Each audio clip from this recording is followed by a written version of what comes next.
I cheated on my husband, he took brutal revenge on my affair partner, what he did left me horrified.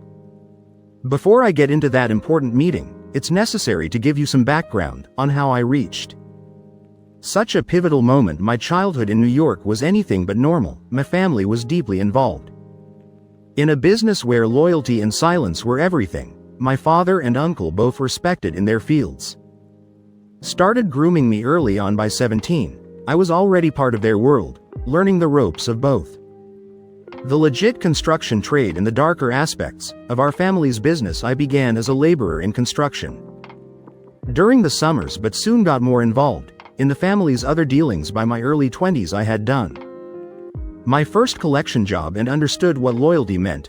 I earned my place not just because of my name, but through my actions. However, this life also led to a troubled marriage with a woman who couldn't handle the world I was tied to. That marriage eventually fell apart, opening the door to a life-changing encounter. I found myself in a small Italian restaurant in Italy, waiting to meet Don Enzo, the man who controlled northern Italy. This required discretion, so a public place was chosen. As I entered, the waitress spoke to me in perfect English before I'd even said a word. When I asked how she knew, she said Don Enzo's capo had described me to her. The meeting had already begun. She brought me a carafe of local red wine and asked if I wanted something to eat. I ordered a medium pizza with cheese and pepperoni, and she served it with utensils.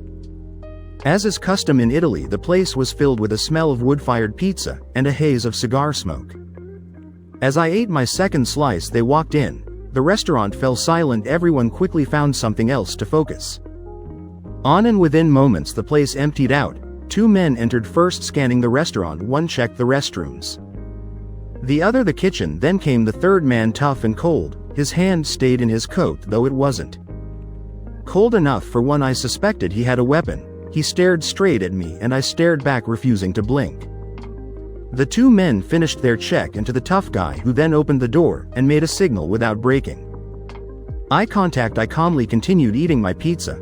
They weren't my enemies, but they weren't my friends either. One wrong move and I'd be sleeping with the fishes. It was my first time meeting their boss, and it felt like a power struggle, both of us sizing each other up. If I showed any weakness, I might as well head back home as no business would be done. A small man in his 60s entered, though I later learned he was in his 70s, impeccably dressed and commanding respect without a word. His men seemed to stand at attention in his presence. He locked eyes with me, inspecting me carefully. I stood up slowly to avoid appearing threatening. One wrong move and I could be in serious trouble. I gestured to the seat across from me and asked the waitress, please bring the Don a glass so we can share this wine and perhaps the pizza. The Don's stern look softened and he smiled. Of course, I'll join you, Mr. Paroli, he said, though his eyes remained sharp. I wasn't surprised he knew my name, as our meeting was arranged.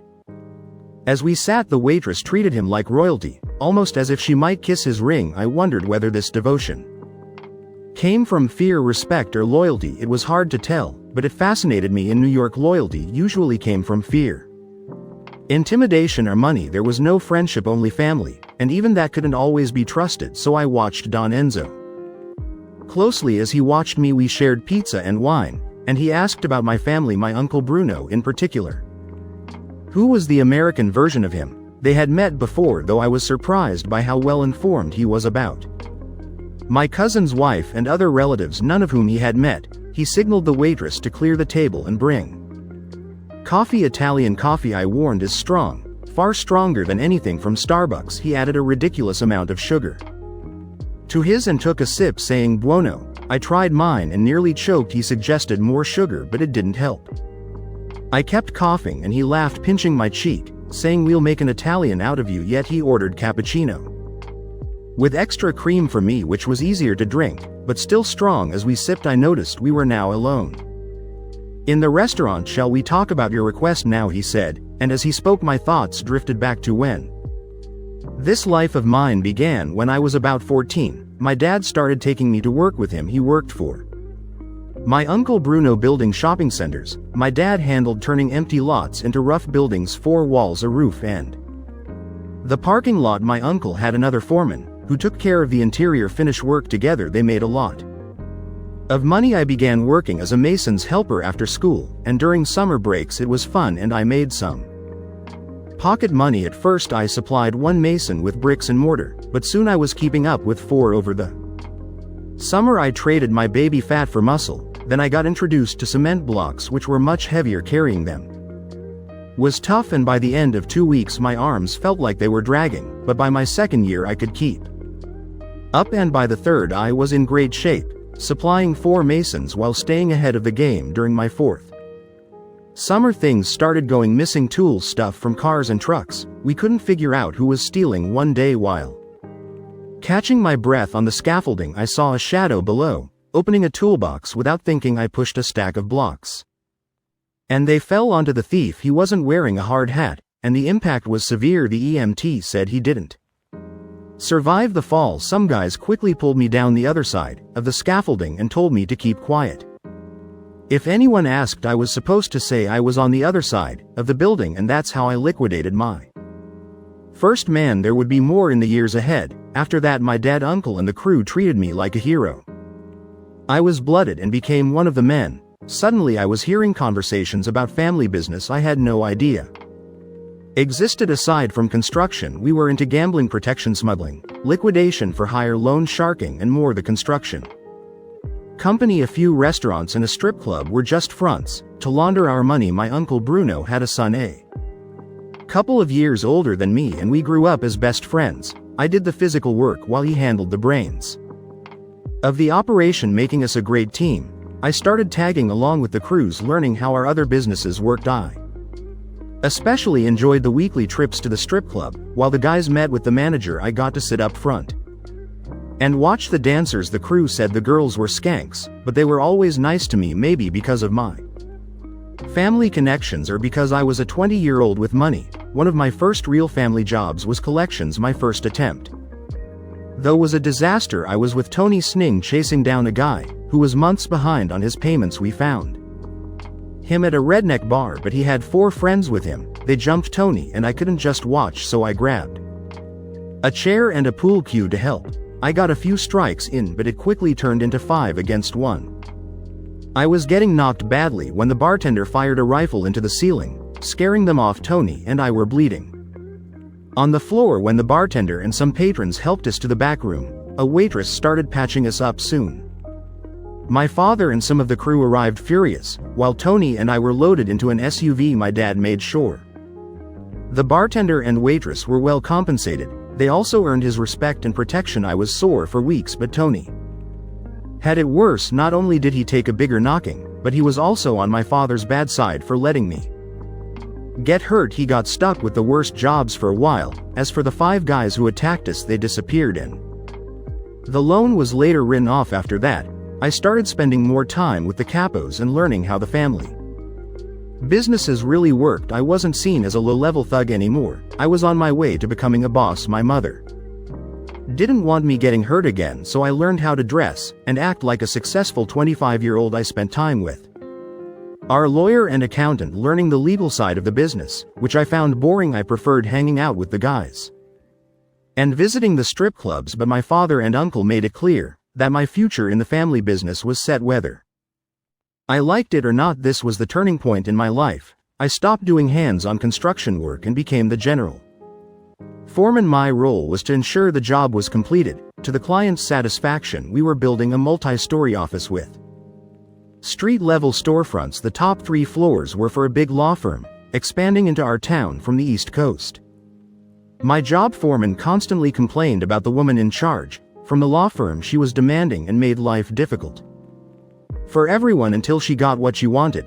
One afternoon I got a call. She had pushed the crew too far and they all walked off the job. My foreman dropped the problem on me, but my dad was the one who told me to go handle it. I hopped into my GTO and sped across town, ready to deal with her. When I arrived, I met my foreman, but before I could say anything, a stunning woman about my age started tearing into me. Who do you think you are? What makes you think you can do what these guys couldn't? With your fancy clothes and car, she kept ranting, but I just stood there mesmerized by her beauty. When she finally paused, I asked her to dinner. That set her off again, though not for as long. You still haven't answered my question about dinner, I said calmly. She looked at me, really seeing me for the first time, and after sizing me up said okay. It was almost 5 p.m. so I offered to take her to her hotel to change. I waited in the car for nearly an hour, getting more and more frustrated, but when she finally came out, I forgot my irritation. She looked stunning, her hair soft, eyes sparkling, and she smelled amazing. Originally I planned to take her to a casual spot, but she looked so good that I decided to take her to Pino's, the best restaurant in town, and one my family owned. Would you mind if we go to Pino's? I asked. She said I'd love that, but isn't there a 30 to 40 day wait for reservations? With you looking this beautiful, I'm sure we can walk right in, I replied using my usual charm. She gave me a curious look, then smiled wide at the compliment. I drove us to the restaurant. Pulling up at the front, a valet opened her door and I handed my keys to his partner. Another staff member opened the door for us and the maitre d' led us straight to a table. No wait, no questions, just flawless service. She was clearly impressed. After we sat, I said, I realize we haven't been formally introduced. I'm Louie, general manager at Monroe Builders. Please call me Lou.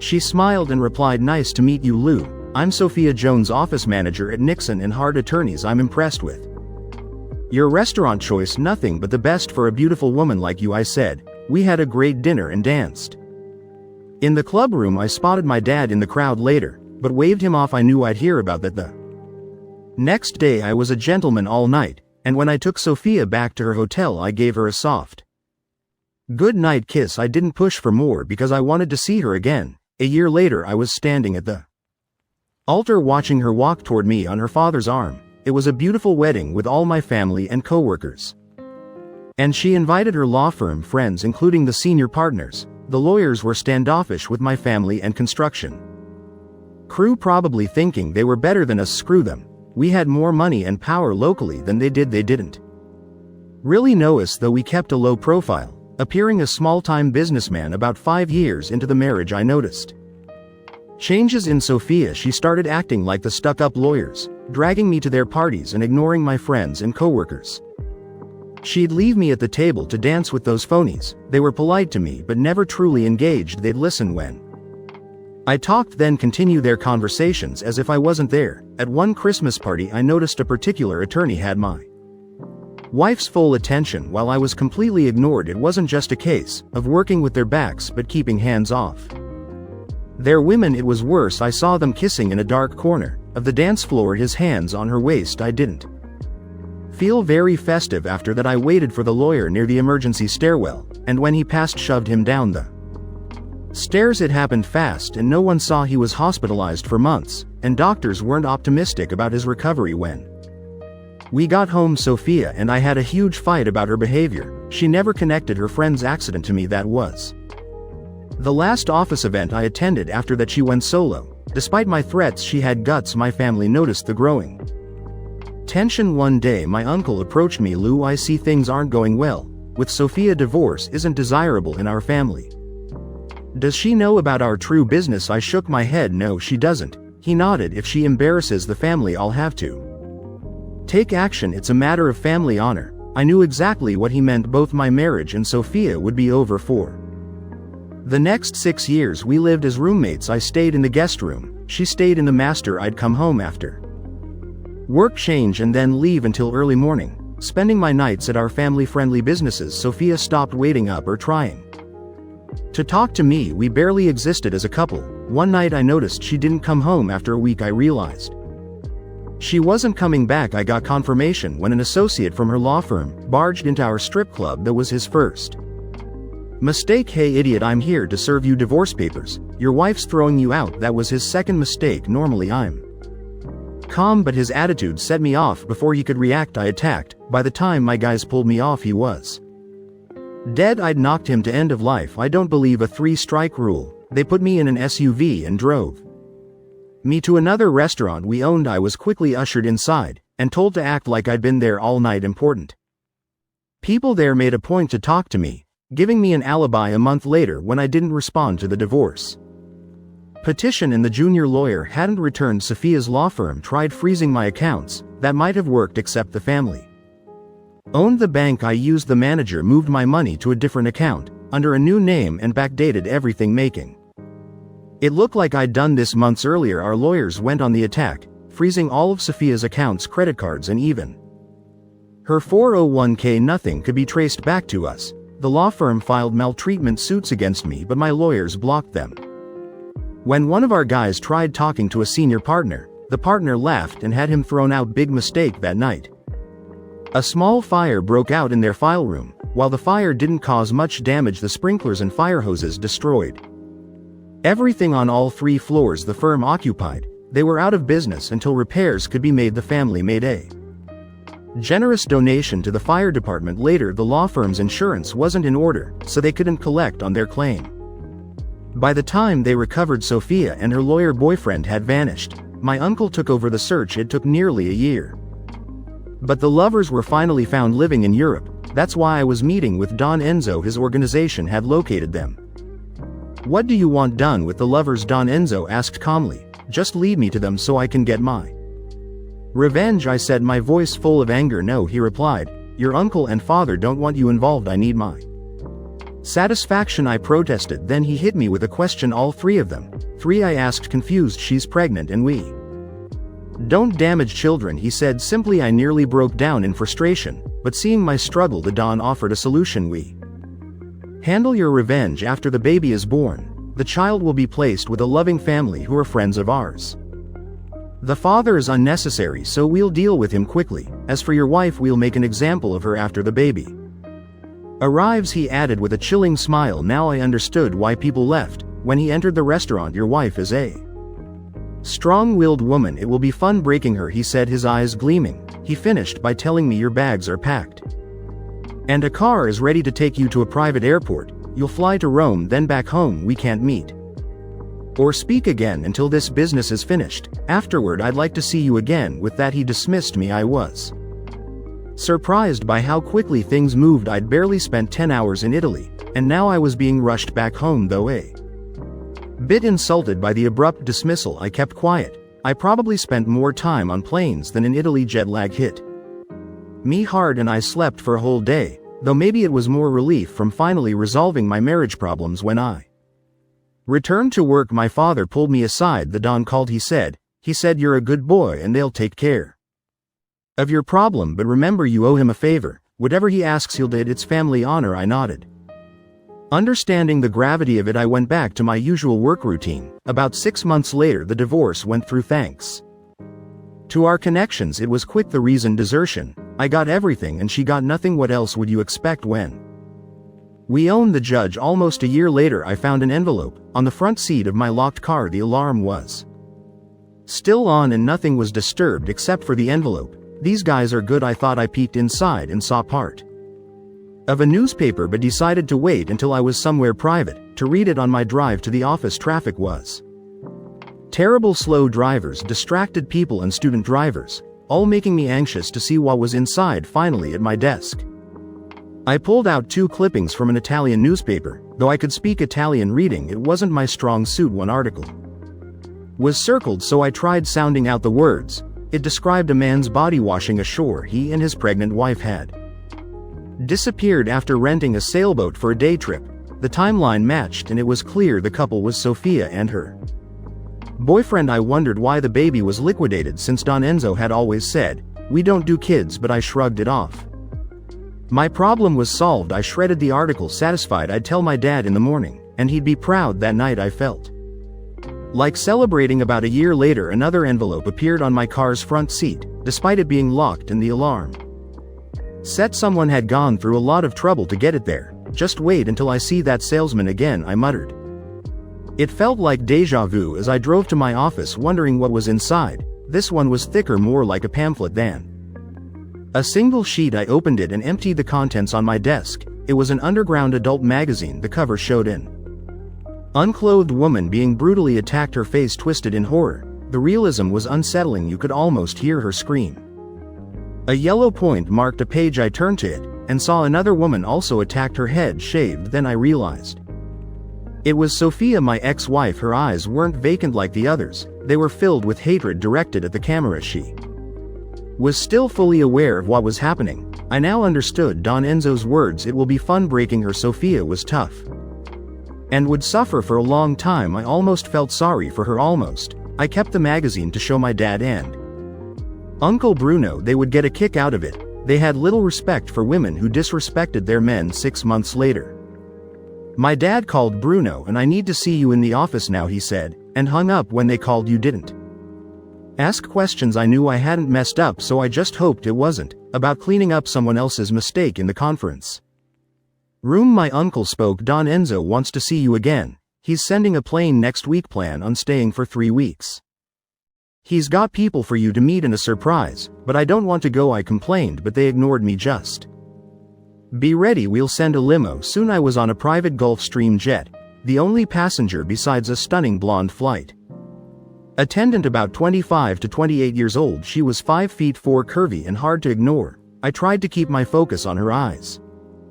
She smiled and said, "It's okay to look. Men have been staring since I was 15. I chuckled. It's not polite to stare. You've got beautiful eyes and your face isn't bad either. If you keep up the compliments, I might let you touch them," she teased.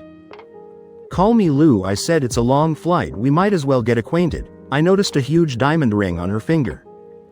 "She's married." I thought. I took her hand and said, "Too bad someone beat me to you. We could have had fun." She gave me a sad smile and replied, "It would have been nice." She guided me to my seat and went over the flight rules and amenities of the Gulfstream. There were 2 rooms, cabins. She politely corrected me.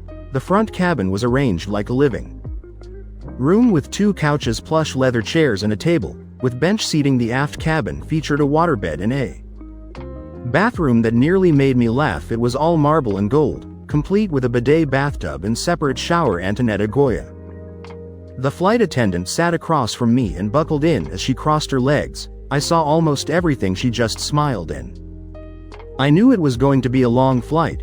The pilot taxied onto the runway, revved the engines to full power and released the brakes. We surged forward, hitting a few bumps along the way. I was about to scream when the wheels left the ground. Before I knew it, I had unbuckled my seatbelt, and Antonetta was sitting there grinning like the Cheshire Cat. "A woman likes knowing she still got it," she said with a wink. The flight was great, filled with laughter and jokes for 6 hours. A couple of times the pilot or co-pilot came back to chat. By the time we landed in Milan, I knew I would never want to fly commercial again. The landing was so smooth. I didn't realize we had touched down until I heard the wheels screech. The pilot parked at an empty hangar and shut off the engines. A Bentley limo pulled up by the stairs and 3 button men from the old days at the Trattoria stepped out. That could only mean one thing: Don Enzo was in the limo. I walked down the stairs, watching as the co-pilot unloaded my luggage. Before I could grab my bags, one of the button men and the driver had already taken care of them. When I got into the car, Don Enzo greeted me with a smile. "Welcome back to Italy, my son." "Don Enzo, I'm honored by all of this, but I'm just a glorified bricklayer, not some prince deserving of such treatment," I said, trying to downplay it. He smiled again. "Your parents would be proud to hear you say that, but for now it's getting late. We'll drive to my home and have dinner." And we did. The limo driver whipped through traffic like Mario Andretti while Don Enzo poured me a glass of wine. I did my best not to spill it as we sped along. When we finally reached the autostrada, I thought the wild ride was over, but I glanced at the speedometer. 240 km/h. We were racing down the road at 150 miles per hour. I must have looked panicked because Don Enzo patted my knee. "Don't worry," he said. "Guido is one of the best drivers around." It took an hour to reach Don Enzo's house, a trip that normally takes 2.5 to 3 hours. His estate was surrounded by a wall with a gate guarded by 2 armed men, who nearly saluted as we passed. Looking across the vast lawn, I saw more armed guards patrolling the grounds. "We can't be too careful," Don Enzo said. "There are always envious men trying to take what's mine. From now on, and whenever you visit, you'll have men protecting you wherever you go." "Don Enzo, I can take care of myself," I protested. "I'm not a kid anymore. I was blooded before I even finished high school." "This isn't a request, it's an order," he said firmly, and the look in his eyes left no room for argument. Later that evening, as I wandered the mansion, I ran into an old acquaintance, the bodyguard I once nicknamed Hart. He introduced himself properly this time. "My name is Nuno," he said. "You were brave to tell the Don no earlier, but don't ever do it again." One look from him and I would have had to eliminate you, he Doesn't like being told no. Understand? Yes, I replied quickly, realizing how close I had come to crossing a line that nights. Dinner was a feast fit for a king, though I suppose the Don was a king. In his own way, it was just the two of us in a dining room that could seat 30. He sat at the head and I was beside him. We made small talk and he asked about my family, Uncle Bruno, and his family. I learned that he was 75 years old and had been a widower for 15 years. His wife had died of bosom cancer, and he was still grieving. He had 2 sons and one granddaughter who was the light of his life. The sons, well, I gathered they had disappointed him. We finished dinner and moved to a study for cognac and cigars. The cigars weren't the small Italian-style ones, but top-of-the-line Cubans. I savored mine in the drink, thinking I could get used to this life. Private jets, limos, country estates, mansions, fine cigars. Yeah, I could get used to this lifestyle. The only downside was that people wanted him dead. That put a damper on my daydream. We were both tired, he because of his age, me because of jet lag, and trying to keep my eyes in check. His butler showed me to my room. The last thing he said before leaving was, breakfast is at 9 a.m. I will lay out your clothes in the morning. I'll wake you at 7 o'clock. This was not how I grew up back then. Mom would yell up the stairs for me to get up, and if I took too long, Dad would come pull me out of bed. Not so gently. My bedroom here was a luxury suite complete with its own bathroom, sitting room, dressing room, and bedroom. The Don spared no expense for his home or his guests. The next day my rounds began. Me, the Don, and 4 bodyguards toward the stable, boy ball court, pool, and tennis courts. This guy had all the toys. The following day we checked out his car collection, his weapon collection, and then drove to his winery in one of his 2-seat Ferraris. We spoke with the winemaker and sampled some of his latest blends. By the time we were ready to go, we had to call for a ride, because neither of us was in any condition to drive. The next day was a visit to the cheesemaker, and the day after that we visited the Pudo operation. After those 3 days of indulgence, I realized I needed to find a gym. I was eating like a pig. On one of the rides back, I brought up the topic of Sophia, my ex. He explained we had planned to wait until after her baby was born before taking action. But I got tipped off that they were planning to run. The lovers knew they were being hunted and their hunters were close. My men followed them, and when they sailed out of Venice, my guys were right behind. He went on. They boarded the sailboat, grabbed Sophia and her boyfriend, then sank the boat, and took the 2 of them to a special building where they were held until Sophia gave birth. The boyfriend was taken care of in front of her, while she was restrained and unable to intervene. It was a drawn-out ordeal over the course of 2 days. She showed no compassion for him at all. She was a total witch. Then it was Sophia's turn. He paused and continued. They misused her for months, but she wouldn't break, so they sold her. I received some photos in an underground magazine, showing what had been done to her, but she still didn't break. The last I heard, she was alive and being passed around. The baby is now 2.5 and living with a loving family. For some reason I was glad the kid was okay. Sophia, I couldn't care less. I responded. The Don wanted to show me his summer villa on the Italian Riviera and introduce me to his granddaughter. She loved the water and spent all her free time there. I wasn't eager to meet her, though, knowing what the Don and sons looked like. None of them could be described as attractive. I figured she probably inherited the same genes and felt bad for her. We arrived at the villa and were greeted by the cook. Everyone else was either in town at the beach or out sailing. His granddaughter wouldn't be back until the next evening. I expected the Don to lose it, but he just looked sad. All he said was gracia. When informed of her absence, he showed me around the villa and the village, but his heart wasn't in it. He just wanted to see his granddaughter. 2 days later we were sipping wine on the patio before dinner, when we heard a commotion inside the house. The Don managed to say, "My bambina," before she burst through the glass doors and onto the patio. This whirlwind ran past me and hugged the Don in a bear hug. As I turned toward them, I recognized her voice immediately. I'd spent 5 hours listening to that beautiful voice on the airplane. With her voice I said, "Antonetta." She heard my voice and turned. When I saw her face, there was that same wonderful grin. She threw her arms around me and gave me a kiss. I never wanted to end, but the Don had other plans. At least let me introduce you to before you start making babies, he said, grinning, which cracked us both up. Antonetta explained how we met. Ingrid couldn't make the flight you sent, so I volunteered to play flight attendant. Don and I had a wonderful flight. Getting to know each other. Poppy, he's a good man, a real keeper. We chatted for a while until dinner was ready. Well, she mostly talked to the Don and I just listened. She was a woman after all. So where's the lucky guy who's your husband? I asked. The Don had a funny look on his face, and Antonetta just started laughing again. She told her grandfather I lied to him. I had my rings on and he assumed I was married, so I told him I was Poppy. He was a perfect gentleman. The whole flight he even kept his eyes where they should be. We went inside and had dinner. The grandfather and granddaughter had fun teasing me throughout the meal. I've got broad shoulders, I can handle it. No, really, we had a great time after dinner.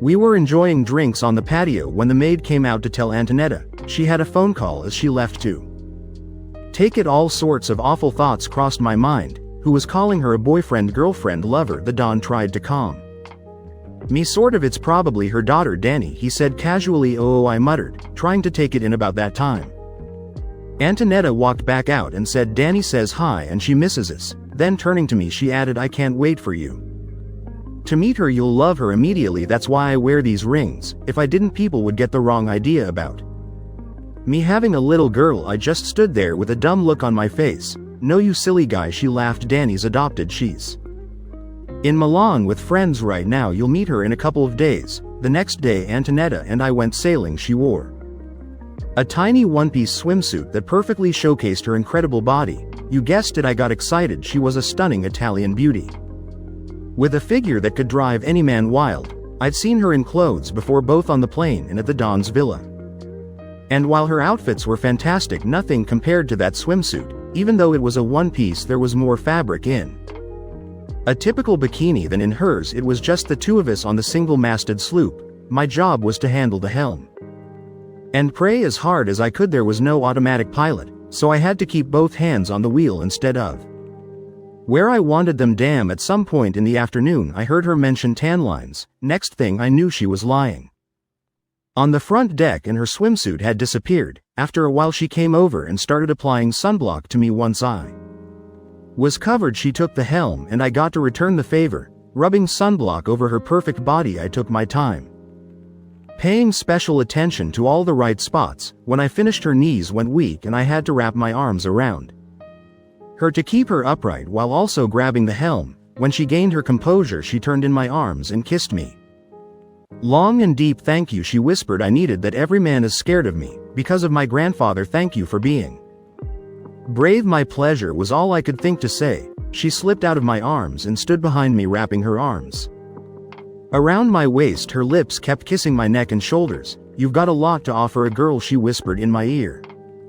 I smiled to myself. I hope you know how to handle your grandfather, I thought.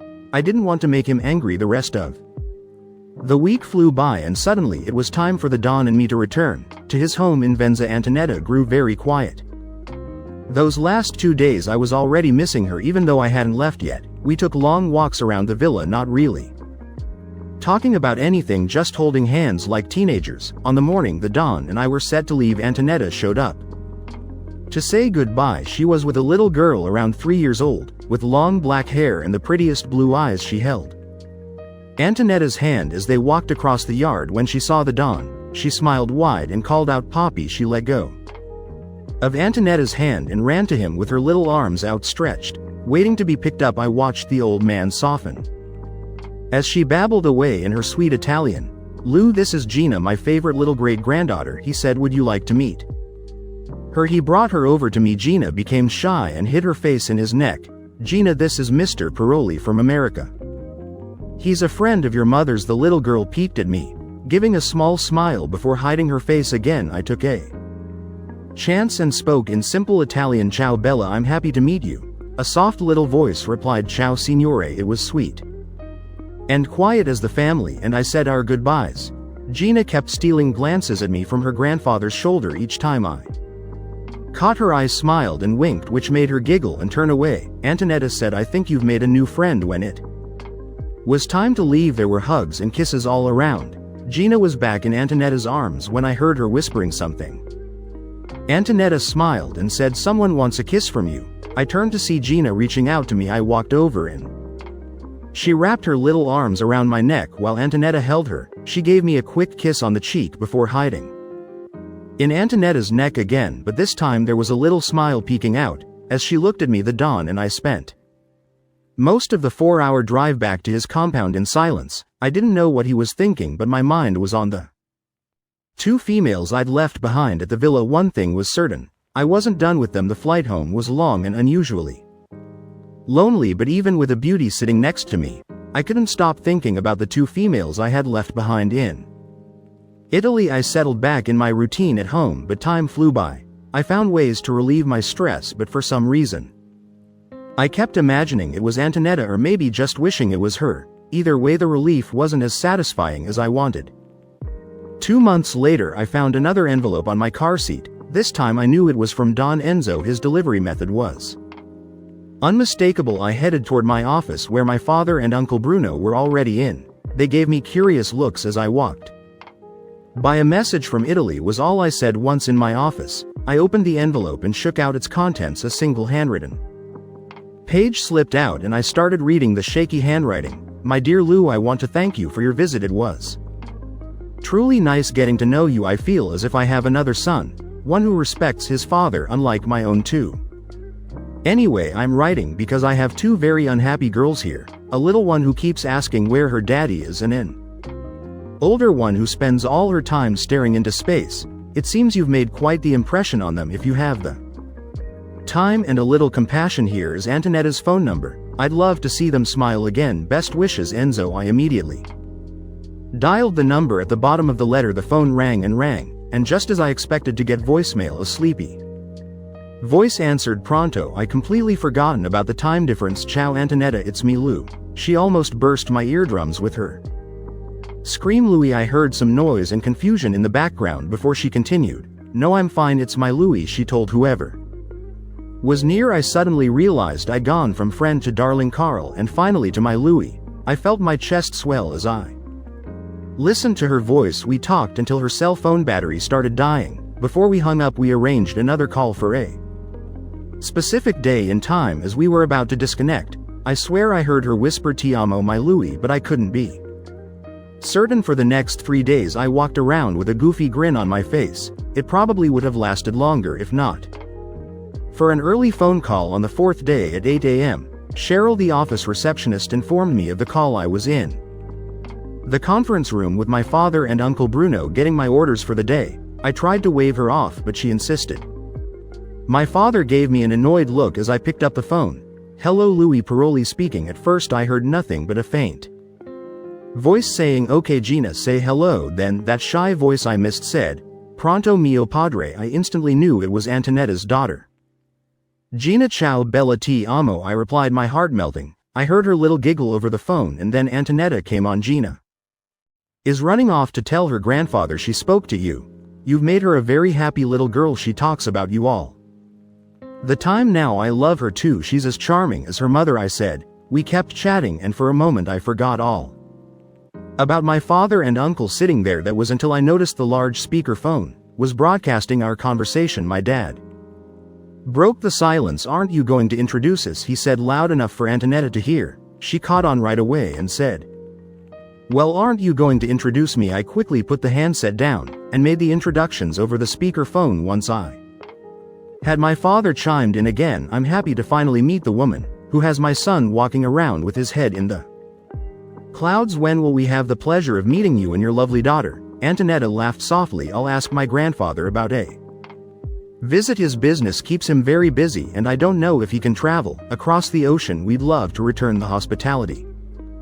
Don Enzo has shown our son. Surely one of your brothers could take care of things while he visits." My father suggested, "Please remind him we'd love to honor him for all he's done for our son." With that, our morning meeting took priority, so Antonetta and I said our goodbyes. Afterward, I got some good-natured teasing from my family. Later, Cheryl cornered me demanding details, but I just smiled, which only made her more determined to find out. It took another week before I could call Italy again. The 8-hour time difference was a bit tricky, but we managed to make it work, and talk we did.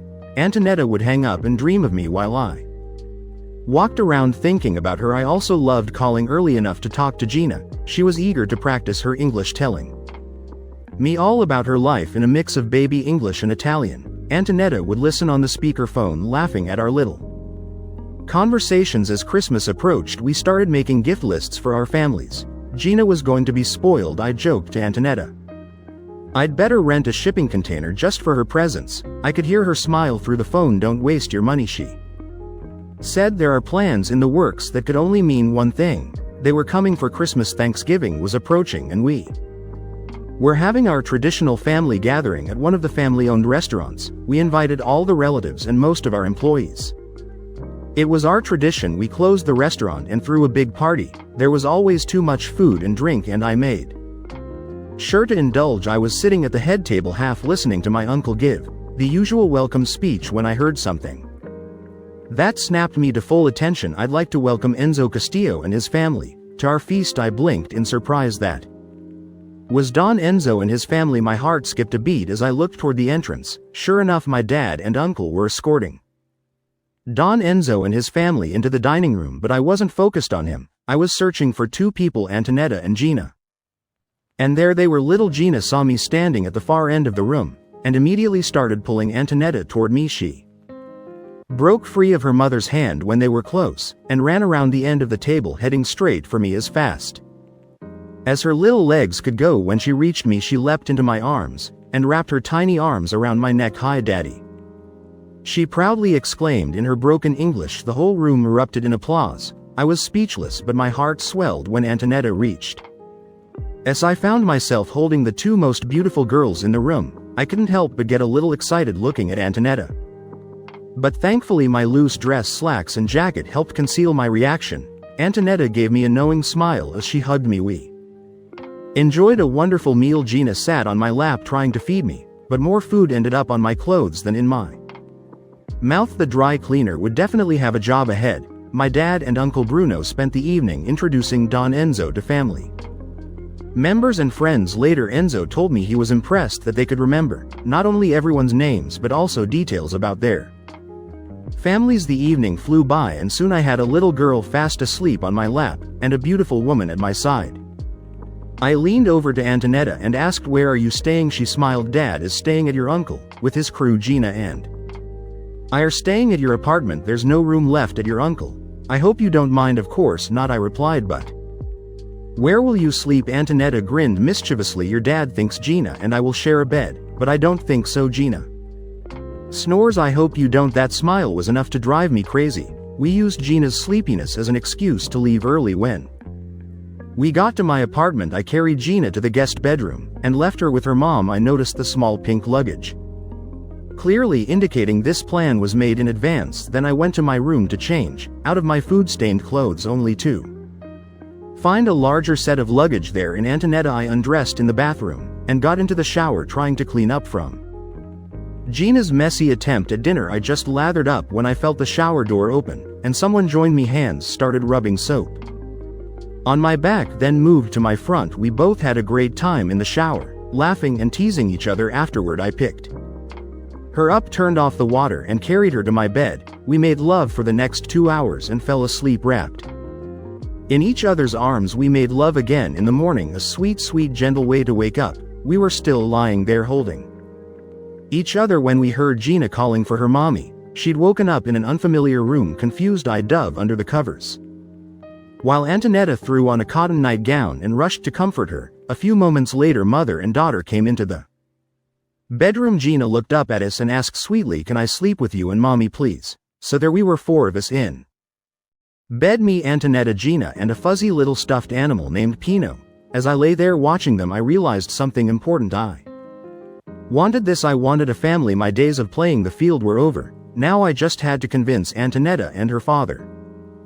Gina, it seemed, was already on my side. As Antonetta and Gina slept beside me, I started making plans. Convincing Don Enzo wouldn't be the hard part. He liked me and had made it clear he was disappointed in his sons. He saw me as a better fit for the family. Even though I wasn't related by blood, he'd welcome me without hesitation. Antonetta, however, was the real challenge. She wouldn't commit. She was happy with things as they were. She and Gina could live with me, but she didn't feel the need to formalize it with marriage. Both our families tried to convince her, but she was stubborn. I could sense something deeper was bothering her, something she hadn't shared. It all came to a head the week before they were supposed to return to Italy. I was sitting on the balcony With Gina, when Antonetta came out holding some papers, her expression was serious, and I knew this wasn't going to be an ordinary conversation. "Lou, we need to talk," she said firmly. I tried to make a joke, but she shut me down. "I'm serious, we need to talk." She held up the papers and all I could do was nod. "Lou, I know you were married before she started. Your wife and her lover disappeared to Europe. My dad showed me a newspaper article saying they died in a boating accident and she was pregnant." "That's right," I answered cautiously, unsure where this was going. She continued, "I know what my grandfather does for a living. While I don't condone that lifestyle, I know my family has been in this business for generations." She paused before adding, "What I want to know is, did you or my grandfather have anything to do with their end of life, especially the unborn baby?" Her voice trembled and I suddenly understood what had been weighing on her. She wasn't worried about Sophia or the lover, but the baby. "Honey, please let me explain everything," I said. I told her the whole story about Sophia, up to my meeting with her grandfather at the trattoria. I explained that Don Enzo had promised not to act until after the baby was born, and had made sure the child found a good home. Just then my dad, Don Enzo, appeared on the balcony. I hadn't known they were visiting, but apparently they had their own plans for this conversation. "Basta, stop," Don Enzo said, raising his hand. "I'll finish." He turned to Antonetta. "Cara, Lou told you the truth as he knows it, but there are things he doesn't know." Antonetta looked confused but nodded. Enzo continued, "First I told Lou that his wife and her lover disappeared in a boating accident, that we found the lover's body but not hers. That was a lie. We captured their boat. The lover was dealt with, but Sophia and the unborn child were kept under lock and key until the baby was born. Then we sold the mother." I listened, recognizing the little lies scattered in his story. This was how the Don worked. Antonetta's voice trembled. "And the baby, Poppy, I gave the baby to a good family," Enzo said softly. "A family I trusted to raise her well." Antonetta's eyes widened. "She's sitting on your lap, isn't she, Poppy?" Enzo nodded slowly. "Yes, Gina is Sophia's daughter." Antonetta gasped, covering her mouth. "Oh my God." Turning to me, Don Enzo asked, "Louis, do you have a problem raising that child?" I looked at him, my heart heavy but certain. "No, Papa, I don't." "And you, my granddaughter," he said, turning to Antonetta, "do you have a problem raising this child now that you know the truth?" Antonetta almost collapsed into her chair but managed to say, "No, Papa, I love her as if she were my own." "Then why won't you accept Lou's proposal?" he asked. Antonetta looked at me, her eyes filled with tears. "I promise I will accept the very next time he asks me," she whispered. I didn't waste a second. Right then and there I dropped to one knee and asked her to marry me again.